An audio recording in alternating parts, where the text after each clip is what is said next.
Hello guys, আসসালামু আলাইকুম।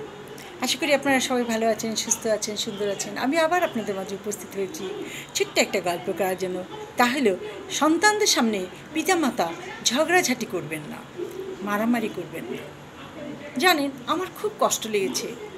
একটা মহিলা, তার হাজব্যান্ড অফিস থেকে আসছে, তার খাবার টেবিলে গোছাচ্ছে, আর ছোট্ট দুগ্ধ শিশুটা ঘুম থেকে উঠে চিৎকার দিয়ে কাঁদতে শুরু করেছে। কেন? ভদ্রলোকের উচিত ছিল বাচ্চাটার বুকে হাত দিয়ে আস্তে আস্তে করে থাবড় দিয়ে ঘুম পাড়ানো অথবা কোলে নিয়ে আদর করে দেয়া। যেহেতু তার ওয়াইফ তার রান্নার খাবারগুলো টেবিলে দিতে ব্যস্ত হয়ে আছে, ভদ্রলোক কী করলেন? চট করে কোমর থেকে বেল্ট খুলে তার ওয়াইফকে পিটাতে শুরু করলেন। কেন পিটাবেন? না, পিটাবেনটা কেন? দোষ কি আপনার ওয়াইফের? সে আপনার খাবার বেড়ে টেবিলে দিচ্ছে, এটাই কি তার দোষ? সে আপনার জন্য এত কষ্ট করে রান্না করেছে, এটাই কি তার দোষ? সে ইচ্ছা করে আপনাকে সেবা করতেছে, এটাই কি তার দোষ? ওয়াইফ চিৎকার দিয়ে কেটে মাটিতে লুটে পড়ে। তারপর আস্তে ধীরে উঠে ছোট দুগ্ধ শিশুটাকে কোলে টেনে নিয়ে দুধ খাওয়াতে থাকে। আর তার বড় দুটো ছেলে মেয়ে অবাক হয়ে বাপের এই কাণ্ড দেখতে থাকে। তারপর সে ভদ্রলোক বেল্ট ছুঁড়ে ফেলে হাত ধুয়ে গপ গপ করে খেতে বসে গেল। এই তরকারি ভালো হয়নি, ওই তরকারি, এই বাটি ছুঁড়ে মারে, ওই বাটি ছুঁড়ে। এটা কি ভদ্রতা? এটা কি সংসার? না সং?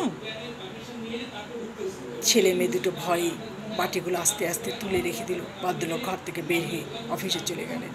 ওয়াইফটা বসে বহুক্ষণ কাঁদলেন। বাচ্চা দুটো পাশে বসে বসে মাকে সান্ত্বনা দিতে শুরু করলো।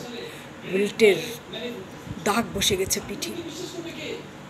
তারপর ভদ্রমহিলা আস্তে ধীরে বাচ্চাটাকে ঘুম পাড়িয়ে এদেরকে খাইয়ে দিয়ে নিজে খেয়ে শুয়ে পড়ল। এই হলো অত্যাচার।